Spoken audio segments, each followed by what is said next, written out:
Good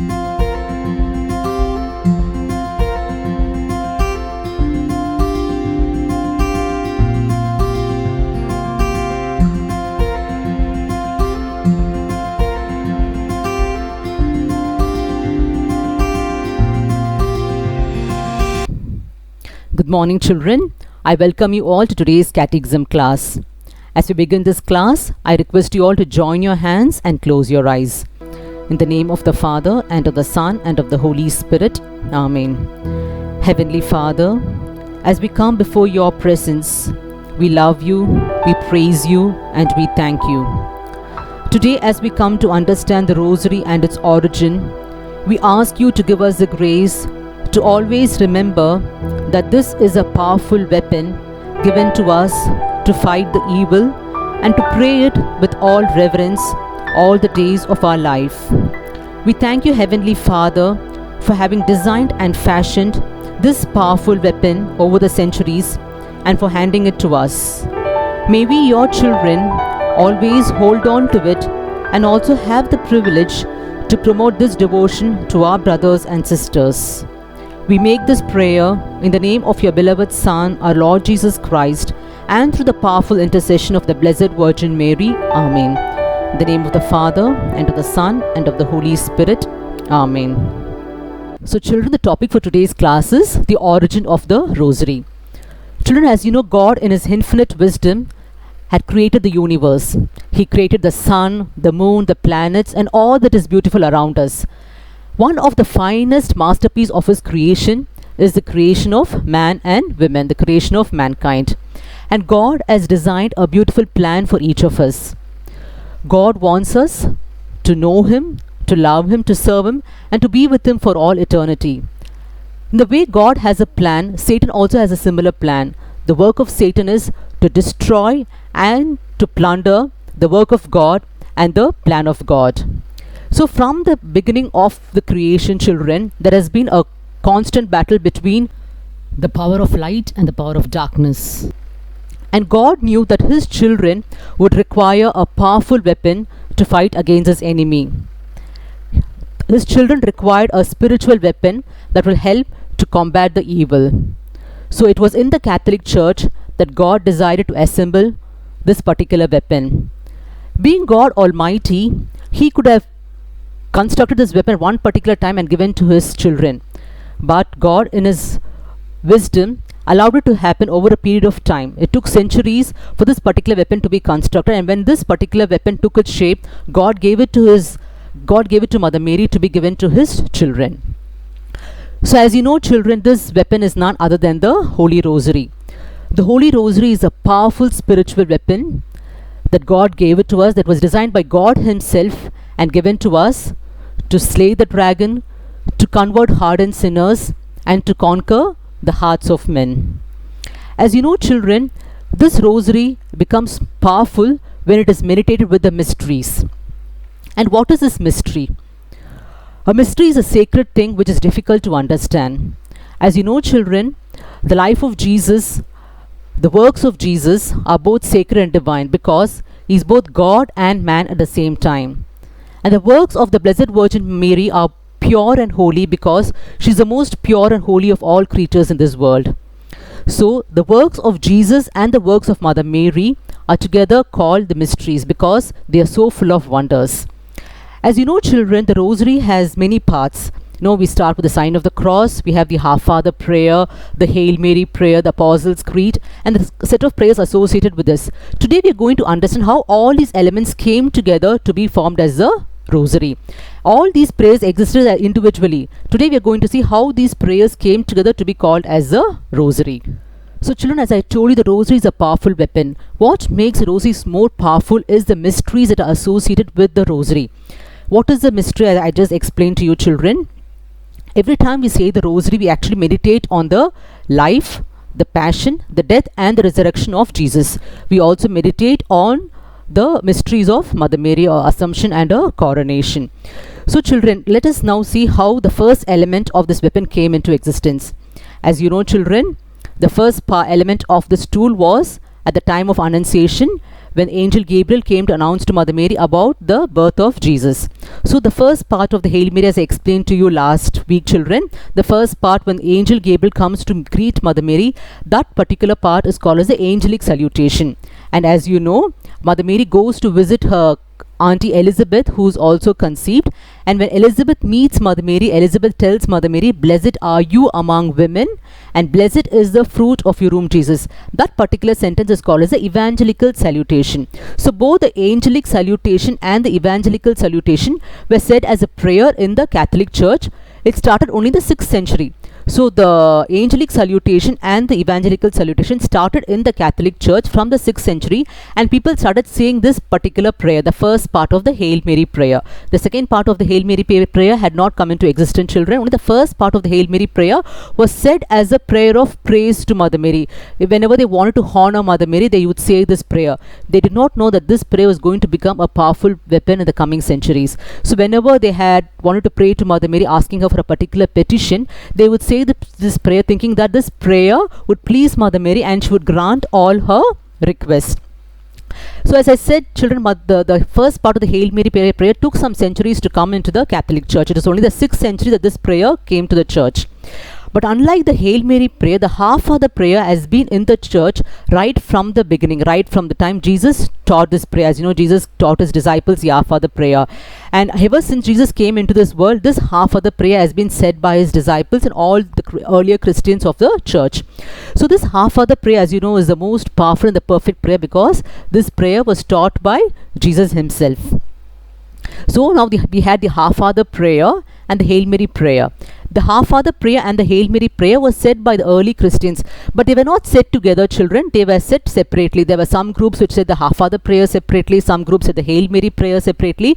They existed side by side. They were not said together. Only in some occasions the Our Father prayer and the Hail Mary prayer were said together in the life of certain saints when they were inspired by the Holy Spirit. So now you know how the Half Father prayer and the Hail Mary prayer came into the church. Next we will see the prayer beads. As you know, children, we have the beads in the rosary. These beads existed right from the early century, right from 3rd century BC, children. In those days, the monks or the hermits, they used to say some repetitive prayers, and whenever they said some repetitive prayers, they would use beads or pebbles to count the number of prayers they said, because they would say, you know, like for example, the monks in those days, they had the habit of reading the Psalms. You know, there are actually 150 Psalms in the book of Psalms, and every day they would pray the 150 Psalms. To keep a count of the Psalms, they would collect pebbles and put it in a bowl, and after every psalm they would collect the bead, so they will know that they were able to complete 150 psalms in a day. And in those days, these psalms were available only in the Latin language, and some monks' children did not know the language of Latin. So since they were uneducated, they thought they would substitute the 150 psalms with 150 half fathers. So instead of saying the 150 psalms, these monks started saying 150 half fathers. And to keep track of these 150 half fathers, what they did was they took a string and they started weaving the beads into the string, so that they could have a complete count of the number of half father prayers that they would say. So what they would do is they had a string. They would connect all the beads to the string, and they would either use it in their hand, carry it wherever they would go, or they would wear it around their neck.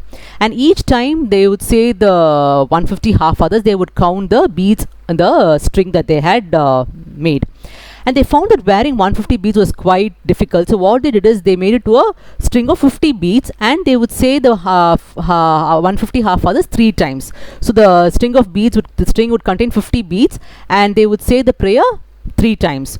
So this is how the prayer beads came into existence, children. And these beads were considered to be very sacred. There were some people who they would keep those beads under their pillow and they would sleep, and some people even requested when they died to bury them with those beads. So these beads were considered to be very sacred. In the 12th century, children, some groups started praying the Hail Mary prayer 150 times. This method of praying the Hail Mary prayer 150 times came to be known as the Marian Psalter, and this devotion became very common in the Catholic Church. Then, children, at the beginning of the 13th century, the church was experiencing a violent opposition from a group called as the Albigensian group in southern France. And this particular group was against the teachings of the church. They did not believe in the birth of Jesus. They did not believe in the passion, the death, and the resurrection of Jesus. As you know, children, the work of Satan is always to confuse the minds of people and take them away from God. And it was Saint Dominic who was living in France at that particular time. Saint Dominic was a good orator and a good preacher. So he thought, using his skills, using his preaching skills, he can tell the truth to people and bring them closer to God. But all his efforts failed. He couldn't do anything. Finally, one day he retreated into a forest. He went into a forest and he wanted to plead to heaven to give him a weapon that would help him to fight against the enemy. So for 3 days and nights, children, he fasted and prayed. And church says, tradition says, that at the end of the 3rd day, Mother Mary appeared to Saint Dominic along with 2 angels and instructed Saint Dominic to pray the Marian Psalter. As you know, children, the Marian Psalter was already in practice in the church at that particular time. But Mother Mary instructed Saint Dominic to pray the mysteries along with the Marian Psalter. Until then, the mysteries had not come into the Catholic Church. People are only saying the Our Father prayer and the Hail Mary prayer. So at this particular time, when Mother Mary appeared to Saint Dominic, it was then when she told Saint Dominic to pray the Rosary with the mysteries. And she also told Saint Dominic that the Hail Mary prayer has to be divided into beads of 10 as we currently have. And she also instructed Saint Dominic that every 10, before saying every 10 Hail Marys, you have to say a Half Father. So we have the Half Father prayer followed by 10 Hail Mary prayer. And as church says, tradition says, and it was also affirmed by Pope Leo XIII, that the current rosary which we have now was handed over by Mother Mary to Saint Dominic. So at the instruction of Mother Mary, Saint Dominic immediately went to that particular village and started preaching about this particular rosary. He spoke to those people about the mysteries. He spoke to them about Jesus' birth, about how Jesus lived in this earth. He spoke to them about this passion, death, and resurrection. And he also started saying the Hail Marys after each mystery. So as he was praying, children, as he was instructing those people, he found that people were slowly understanding what he was trying to say and come closer to God. So children, you know that it was only in the 13th century that we received the Holy Rosary in the Catholic Church. And then what happened in the 14th century was a black plague hit Europe, like our current pandemic that we are currently facing, children. A black plague hit Europe and around 25 million people in Europe died. And that is when people started getting anxious and there was a fear of death. And that is when the second part of the Hail Mary prayer came into existence. It was taken as an intercessory prayer. The second part of the Hail Mary prayer, as you know, Holy Mary, Mother of God, pray for our sinners now and at the hour of our death. Amen. So that particular point in Europe, people were dying and people wanted to pray to Mother Mary to be with them and to help them at the time of their death. Not only at the time of death, but also at that particular moment, because they were going through real crisis as we are currently facing the pandemic, children. At those times, the Black Plague hit Europe and many people died. As I told you, 1/3 of the Europe population was wiped out. And that is when people started praying the second part of the Hail Mary prayer.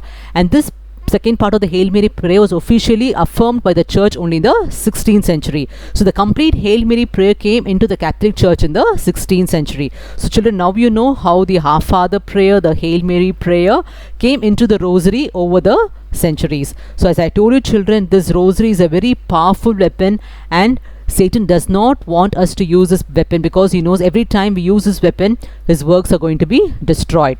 So children, the next class we will be seeing the miracles of the Rosary and also the mysteries of the Holy Rosary. Children, so we finish this class today. Stay safe and see you all next week. Thank you.